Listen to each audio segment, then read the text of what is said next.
Bueno, Javier Freites, estamos aquí en Conexión Ciudadana, el podcast.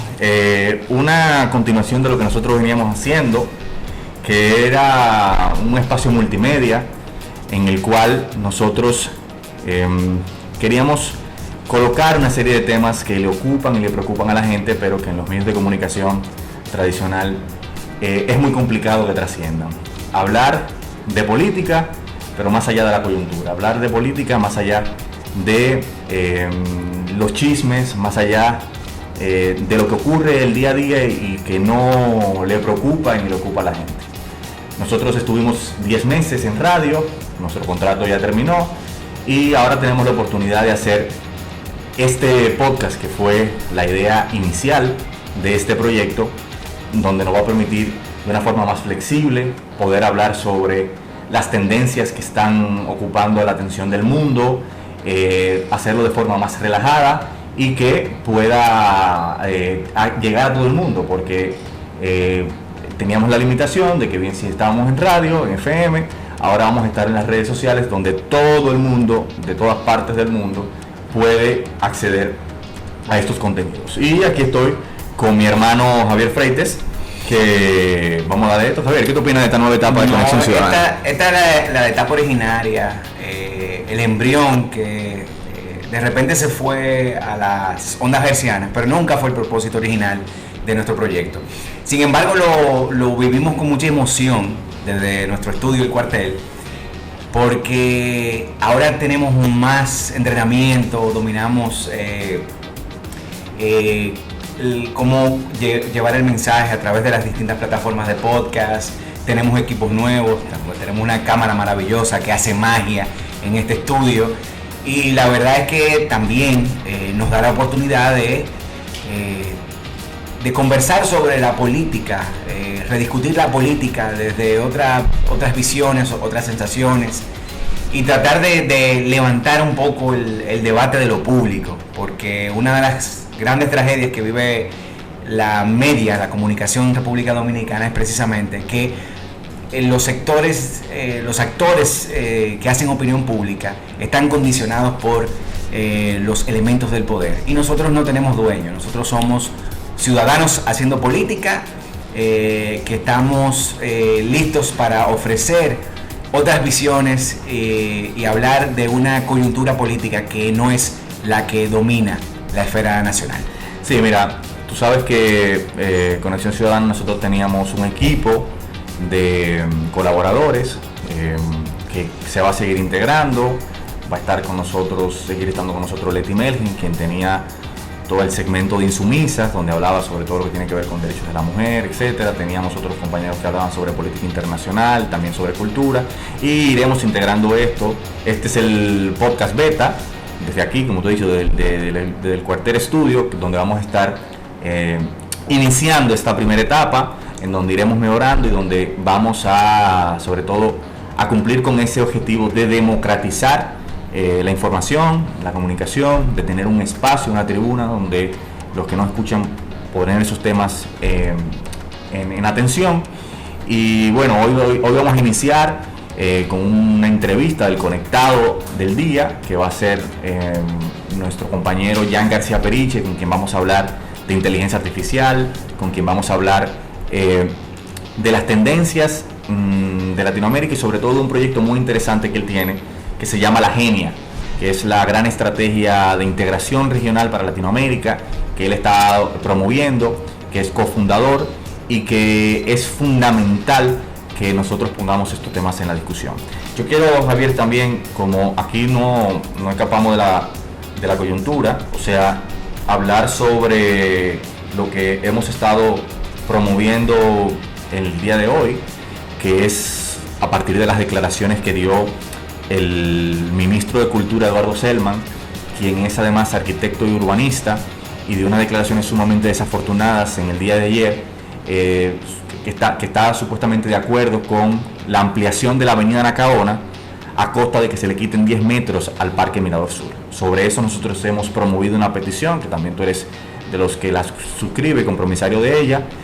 Va lejísimo, la gente ha asumido esa causa, pero es necesario que nosotros asumamos la defensa de nuestros recursos naturales, porque aquí la clase política, sobre todo el PLD, ha venido implementando una política de depredación de nuestros recursos naturales.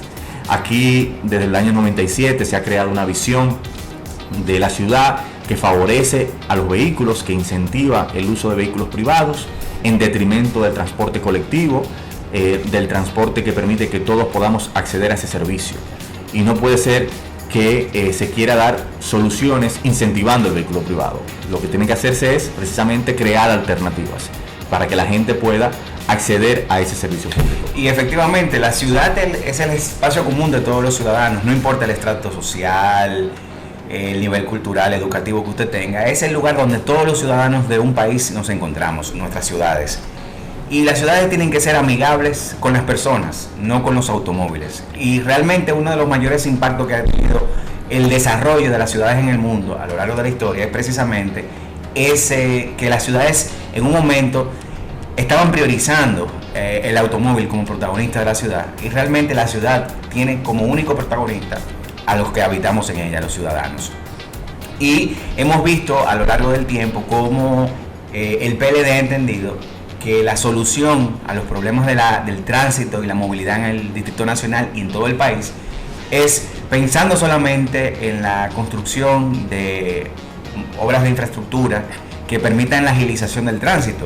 Pero fíjese que llega un punto en el que ninguna de esas obras pueden tener una vida útil muy larga. Piense usted en el viaducto de la 27 de febrero, que se vendió como la panacea de la movilidad este-oeste de la ciudad de Santo Domingo. Hoy día los tapones se hacen en esos elevados, tapones infinitos que no terminan y que se van convirtiendo en el día a día de los que vivimos en el Distrito Nacional. ¿Y por qué? Porque las ciudades han optado, o las políticas han optado por favorecer el automóvil en detrimento de la movilidad colectiva, en potenciar autobuses, líneas de autobuses, el metro, trenes, que permitan que la circulación de personas sea más expedita y que haya mayor movilidad de personas. Y esa es una de las cosas que, por ejemplo, nosotros abrazamos como propuesta madre en el país que queremos, la candidatura de Bartolomé, que precisamente es eso, empezar a crear espacios de movilidad, redes de autobuses exclusivos, los famosos BTR, en las avenidas troncales, tanto en dirección norte-sur, comenzando por ahí, para luego estudiar otras vías, por ejemplo, de acercar los barrios periféricos a la ciudad de manera más expedita, incorporar ciclovías y el uso de la bicicleta como un elemento importante de la movilidad en la ciudad de Santo Domingo. Es pensar en la intermodalidad para facilitar la vida de la gente.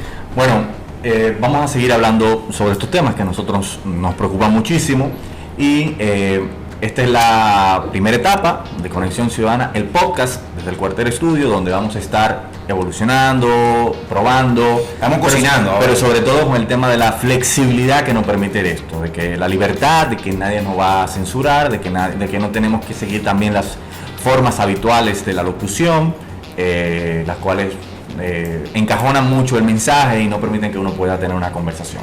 Así que bueno, luego de esta introducción vamos a pasar de inmediato con la entrevista al conectado de hoy, que es Jan García, que vamos a hablar de inteligencia artificial y de la genia.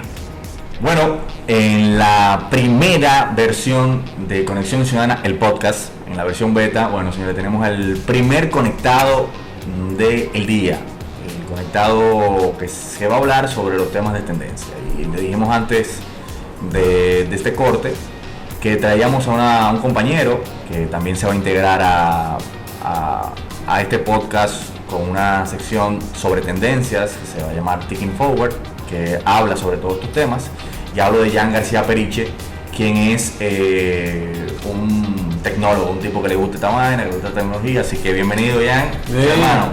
Hola, Conectado. Conectado.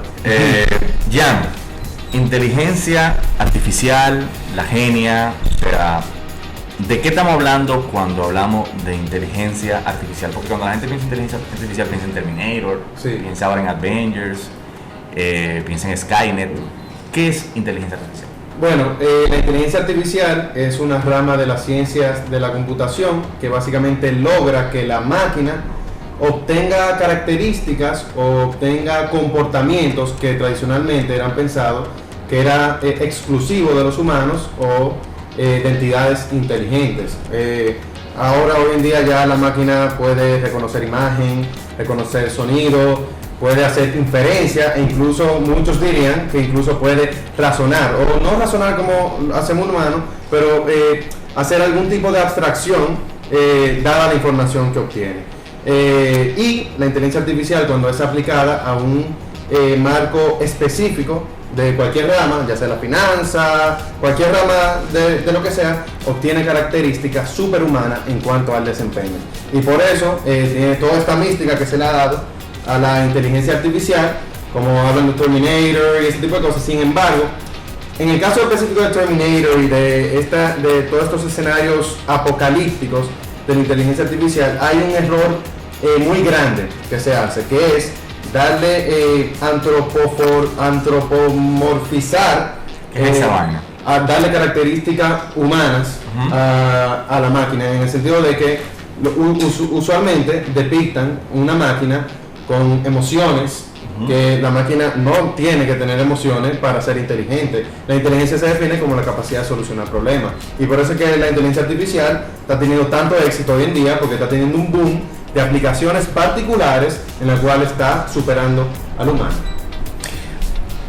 Pero la inteligencia artificial, la grandeza que tiene es precisamente aplicarla a muchas áreas del saber, no solamente en el desarrollo de la industria, sino en este caso, y es una de las cosas que nos toca a nosotros, llevarla a la política, a los procesos políticos. Y ahí es donde surge y nace la Genia como un proyecto no solamente de características, tiene marca país, porque que yo agregaría, sobre todo para generar bienestar a la gente. Exacto. Totalmente. Entonces es un proyecto que nace obviamente de este país, de República Dominicana, pero con una visión regional y quién sabe si global. Sí. Genia Latinoamérica es una organización que tiene la misión de fomentar la inclusión latinoamericana en el desarrollo sostenible de inteligencia artificial. Y para explicar un poco de todo esto, ¿qué significa? ¿Con qué se come la eso? inclusión latinoamericana en el desarrollo sostenible de inteligencia artificial. Primero voy a iniciar dando un contexto de qué es la Genia. La Genia es un acrónimo de Gran Estrategia Nacional de Inteligencia Artificial, que sienta las bases institucionales y tecnológicas para que los países de América Latina y el Caribe puedan enfrentar con éxito la gran disrupción tecnológica que representa la inteligencia artificial y lo que hoy en día los expertos le llaman la cuarta revolución industrial. Y esto parte de dos criterios fundamentales: el económico y el social. El económico, porque cada día se vuelve más difícil obtener algún tipo de ventaja competitiva, ya sea para tu país, gobierno, organización o empresa, sin la adopción o la implementación de una estrategia que contemple el despliegue de la inteligencia artificial a través de todas las industrias y los sectores productivos de la sociedad. Y el social, porque realmente la inteligencia artificial representa la revolución más grande que ha tenido la humanidad en toda su historia, y quizás la revolución más grande que ha tenido la vida en su evolución. ¿Por qué? Porque la inteligencia, definida como la capacidad de solucionar problemas, está pasando de un sustrato biológico a un sustrato sintético y digital. Y eso nos pone a nosotros como sociedad un reto que tenemos que enfrentar con urgencia.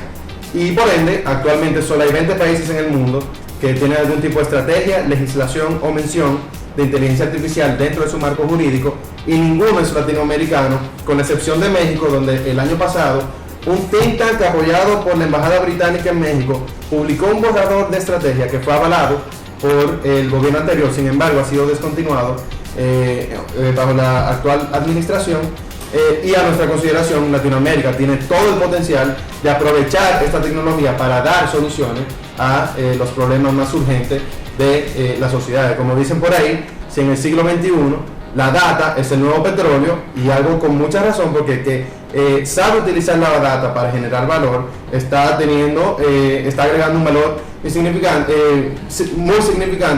Y si en el siglo XXI la data es el nuevo petróleo, Latinoamérica, con una población de 650 millones de habitantes, que duplica la población estadounidense, tiene un terreno fértil para desarrollar sistemas robustos de inteligencia artificial. Ok, vamos a ir como desglosando esto. O sea, inteligencia artificial es que las máquinas piensen, que las máquinas tengan como una capacidad de solucionar problemas. Y me gusta la distinción que tú haces, porque ahí es que nos separa de la ficción, del tema de que cuando la connotación hollywoodesca que se le ha dado es que las emociones de las máquinas pueden emular las mismas emociones negativas de los seres humanos, y no se trata de eso. El caso de Avengers es muy particular. O sea, la segunda parte, de cuando la máquina, lo que había creado Tony Stark, se comienza a ver todo lo que ha pasado en el mundo, y el tipo entonces se convierte en un dictador, que es el que tiene que ordenar todo, lo que termina pasando siempre. Entonces, hay el lema de la genia a mí me llama mucho la atención, que dice: el algoritmo es tu esencia. Se habla mucho de este nuevo concepto del algoritmo, de cómo uno, por ejemplo, en las redes sociales se da cuenta de que, por ejemplo, tú estás buscando algo en Google, y cuando tú estás buscando eso, al rato te aparece una publicidad sobre el globo terráqueo. Y es que la misma red va como estudiando tu comportamiento. Entonces, eso es parte de este tema de la inteligencia artificial. ¿Cómo la genia contribuye a eso? La genia nace porque nosotros en Latinoamérica no estamos contando, no estamos participando del algoritmo. No sé si me doy a entender. Precisamente, para hablar un poco ya de la estrategia en sí, nosotros hemos definido una serie de ejes que va en camino a lograr este objetivo de la inclusión latinoamericana. Voy a enumerar un poco los ejes, pero luego explicar el abordaje transversal, que es precisamente la inclusión de Latinoamérica en el entrenamiento y el desarrollo de inteligencia artificial. Número 1, empezamos con la política de datos, la integración regional, el desarrollo de tecnología, la investigación científica, la capacitación y la educación del talento local para abastecer la demanda de sistemas expertos, la aplicación industrial, la regulación ética y la integración de la ciudadanía. Esos son los ejes que hemos definido para la implementación de estrategia. Sin embargo, tenemos un abordaje que es transversal a cada eje, que es la inclusión latinoamericana en el desarrollo de inteligencia artificial. Y respondiendo ya directamente a tu pregunta sobre si Latinoamérica está incluida en el desarrollo de inteligencia artificial, precisamente Genia nace por la necesidad de la inclusión latinoamericana en el desarrollo de inteligencia artificial. Entonces, cuando decimos por qué Latinoamérica no está incluida actualmente en el desarrollo de inteligencia artificial, para explicar un poco a nivel técnica cómo funciona la inteligencia artificial, es básicamente una serie de criterios por el humano que a través de un algoritmo le dan a la máquina para decir qué proceso quiere optimizar. Básicamente, tú imagínate que tú eres un banco, que en el mundo de la finanza la inteligencia artificial es muy utilizada y tiene mucho valor. El modelo de negocio del banco es básicamente prestar dinero con un retorno de interés para generar ganancias. Claro. Entonces tú le dices al algoritmo: yo quiero que reducir el número de las personas que van a dejar de pagar, o sea, básicamente incrementar el número de personas que paguen. Ese es el criterio que le dan al algoritmo para optimizar. Y básicamente la inteligencia artificial, a través de toda la data que tú le des al modelo para entrenar, mientras más data mejor, la calidad de la data es fundamental, pero la cantidad también es determinante, empieza a través de un proceso de prueba y error a determinar cuáles son las variables que usualmente el humano no tiene en cuenta para determinar, para optimizar ese proceso. Y para dar un ejemplo práctico, en China, que actualmente es uno de los dos países que está liderando esta revolución de la inteligencia artificial, ni siquiera Europa, solamente Silicon Valley y China, lo que verdaderamente están liderando esta ola. En China, una de las aplicaciones más grandes es prestar dinero con inteligencia artificial.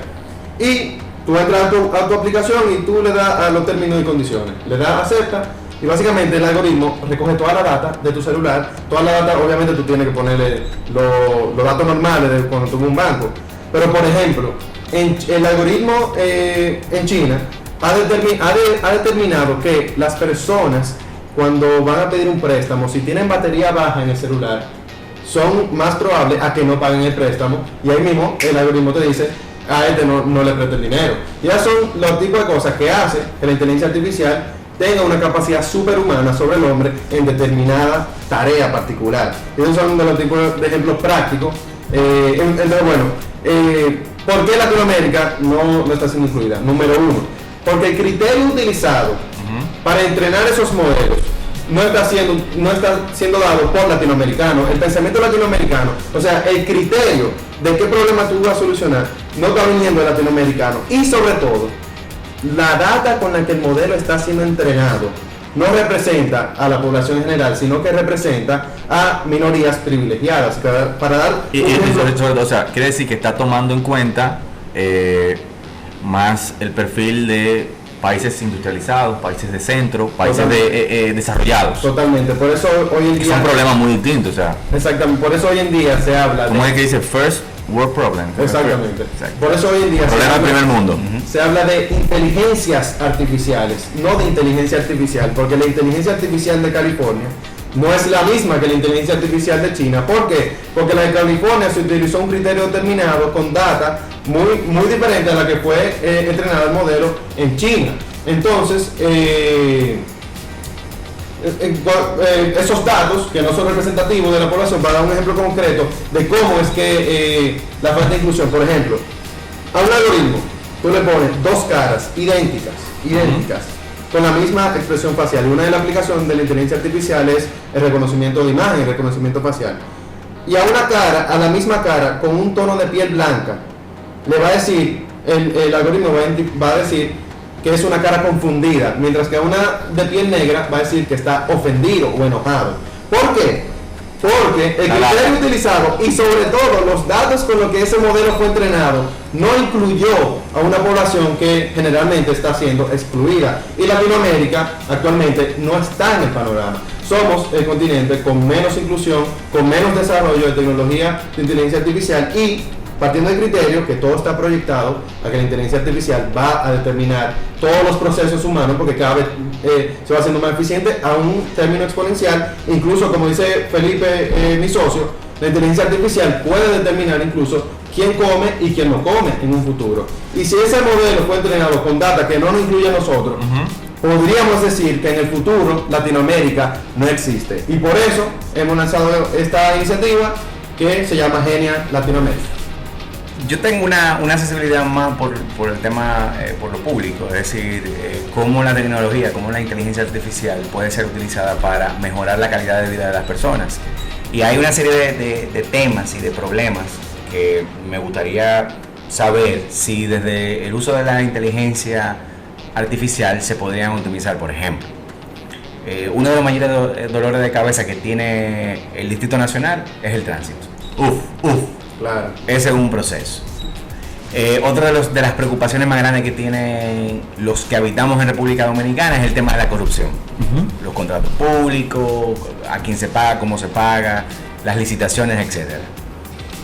Y yo me pregunto hasta qué punto la inteligencia artificial podría permitirle a sociedades como las nuestras, que están en el subdesarrollo, poder resolver situaciones como el tema de la corrupción, que distraen muchos fondos que se podrían aplicar para mejorar la educación, la sanidad, el plan de pensión, etcétera, en la República Dominicana.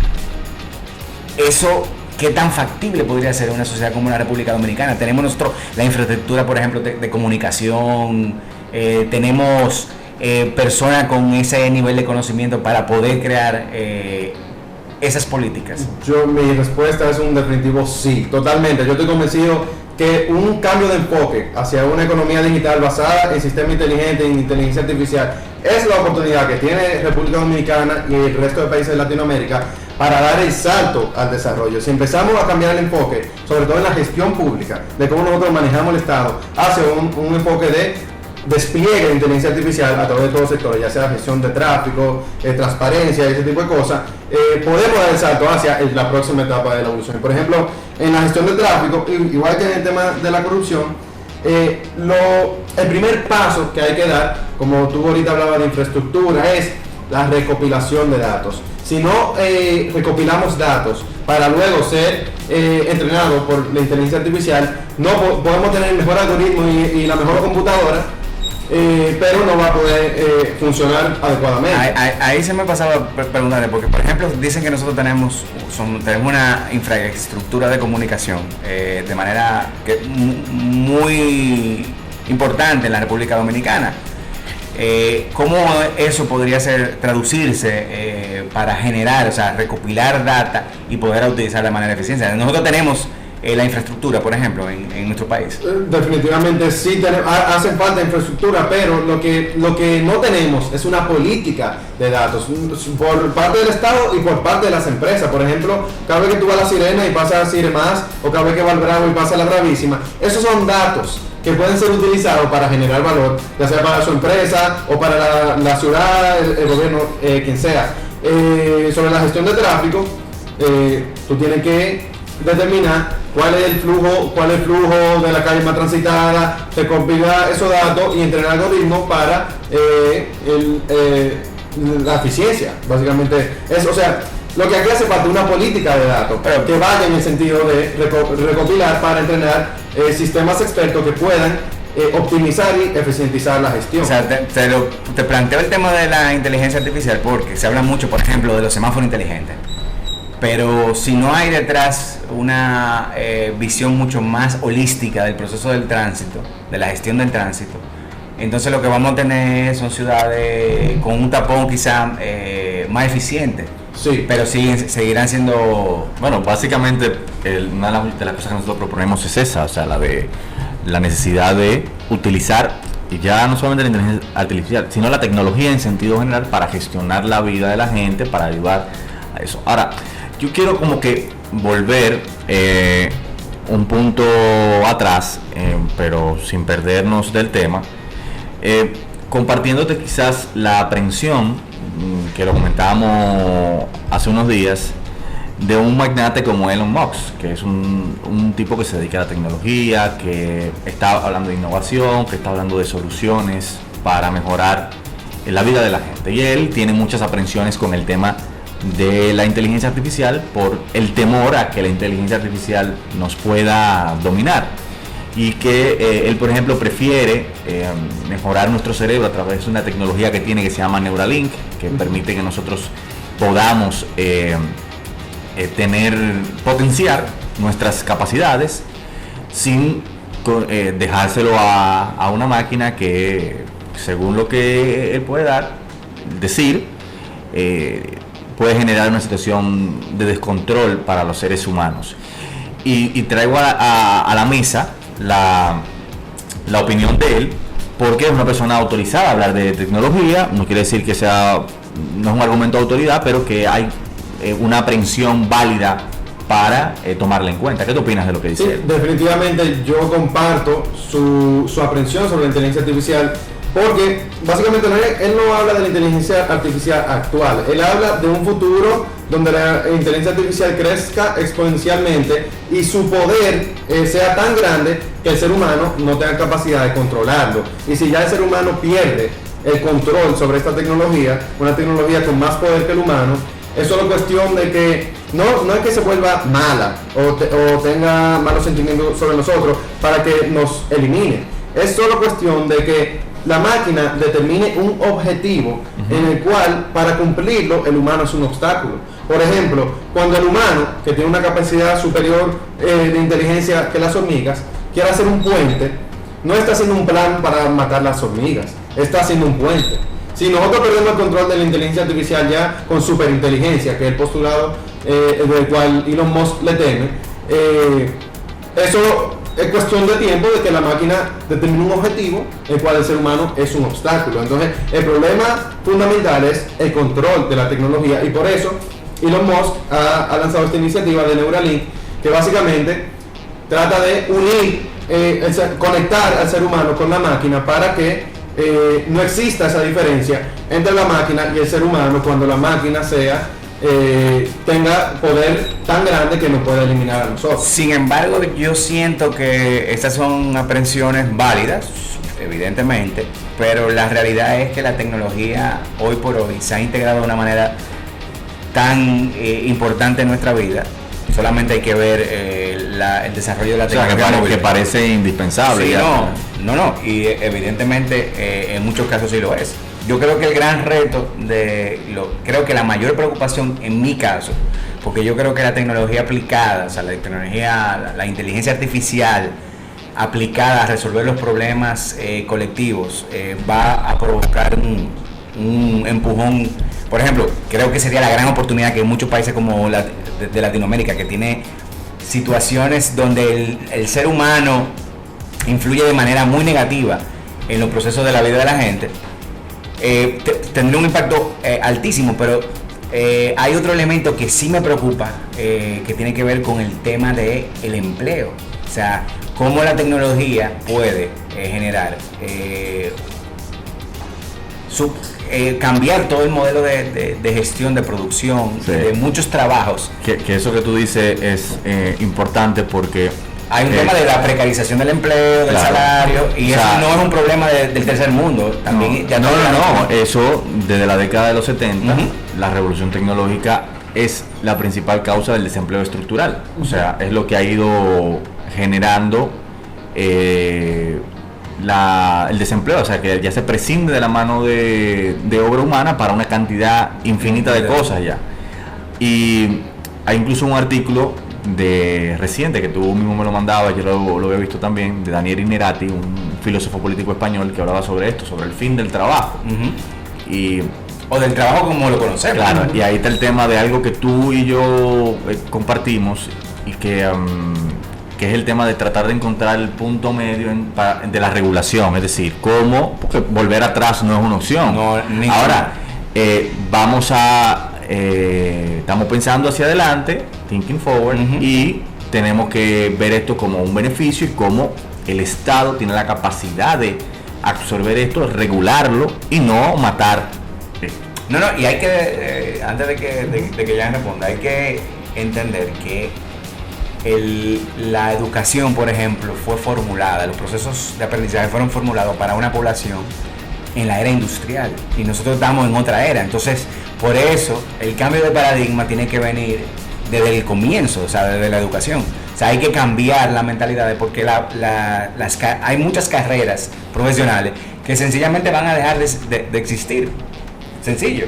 Totalmente. Yo creo que donde hay que partir es de que ya el contexto cambió. La economía digital favorece realmente al capital sobre el trabajo, porque por ejemplo tú inviertes en tecnología que sustituye el trabajo, y ya básicamente la economía favorece eso. Por ejemplo, tú inviertes en carros autónomos que producen más eficiente que un chofer humano, y ahí ya yo creo que de donde hay que partir es de esa nueva realidad, en vez de contrarrestar esa realidad y tratar de adaptar la protección social a la realidad del siglo pasado. Yo lo que creo es que hay que reinventar la protección social, y uno de los temas que yo creo, ya para tocar el punto directamente, es pilotear con la renta básica. La renta básica, porque por ejemplo, algo que yo comentaba con tú agarraste el punto por donde, porque hay una de las... ¿Qué es eso de la renta básica? Para el que no lo conoce. Pero global. Sí, o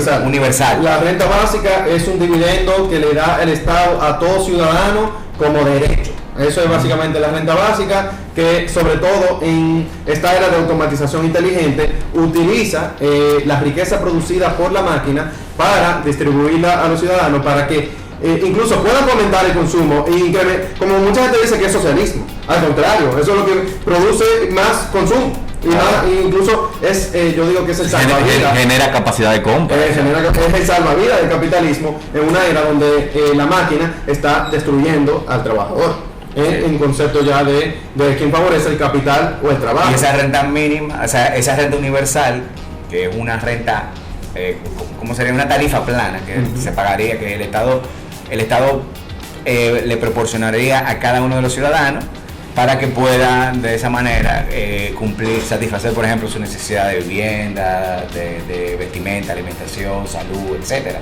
O sea, que eso se podría contemplar, sobre todo porque ya hoy se produce una gran cantidad, el nivel de riqueza que se genera hoy día da para poder crear ese contexto, y eso es algo que se está discutiendo ya desde hace tiempo. Totalmente, y yo pienso que la renta básica es el punto de inicio, el punto de partida, no es la solución a todo, es la solución para darle seguridad a los trabajadores que están siendo desplazados por la máquina, pero hay que contemplar una serie de iniciativas, y sobre todo, como tú decías, del entrenamiento y la capacidad de la educación, claro, de las personas en la nueva economía digital. Por ejemplo, ¿qué va a pasar con los choferes?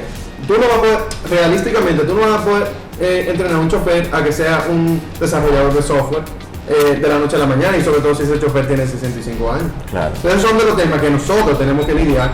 Y que son los grandes retos. Sin embargo, yo quiero, bueno, sí, tú vas a seguir en esa misma línea. No, en el sentido de que, sin embargo, ese nuevo paradigma de cambio por ejemplo, en la relación de producción y trabajo, podría permitir también que al ser humano, generando esas nuevas competencias, porque una de las cosas que se está discutiendo desde hace muchísimo tiempo es la necesidad de llevar el método científico a la educación primaria, o sea, que se incorpore para que el ser humano empiece a pensar de manera científica, a plantearse los problemas y las soluciones utilizando el método científico. Y si tú empiezas a suprimir una gran cantidad de trabajo, pero tú generas, sin embargo, ciudadanos que sepan colaborar, que sepan trabajar científicamente, por ejemplo, podríamos tener muchos cerebros dedicados al desarrollo de innovación y tecnología. Precisamente, por eso, incluso en la estrategia, esos son intangibles.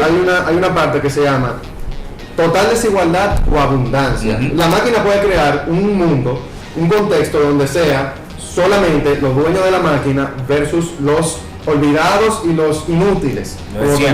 Pero también, si se toma la política correcta, la política pública, la serie de iniciativas correctas, o como por ejemplo, pilotear con la renta básica, entrenar a la sociedad a un nuevo modelo de producción, de economía en general, sí podemos, yo creo que ese es un camino que abre paso a una nueva utopía, incluso nuevas ideologías políticas que lleven al humano hacia la abundancia. Y eso parte sobre todo porque la economía del conocimiento, y es para poner a la gente en contexto. En la época de la antigua Grecia, donde nace la cuna de los pensadores, los primeros pensadores de Occidente, la producción, o sea, duplicar el conocimiento tardaba 100 años. Hoy día, duplicar un conocimiento tarda 2 años. 2 años.